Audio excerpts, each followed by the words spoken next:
বেতন পাই পুরো 25,000 আমি পাই 20,000, সাথে বাড়ি ভাড়া, ছেলে মেয়ের পড়ার খরচ, বইয়ের খরচ, শালার খরচ, শাড়ির খরচ সব মিলে 30,000-এর উপরে।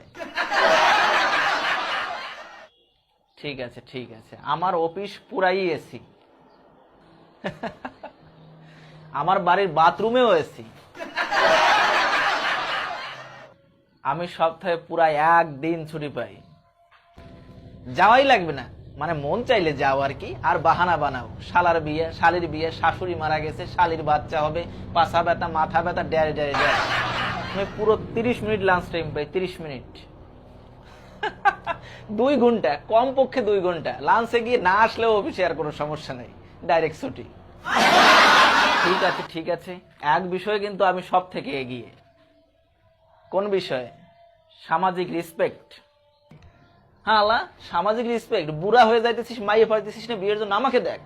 মায়ের মেয়ারা পর্যন্ত লাইন দিছে বিয়ে দেওয়ার জন্য, অনেক কষ্ট করে অনেকগুলোর মধ্যে থেকে একটা খুঁজে বের করে নিছি।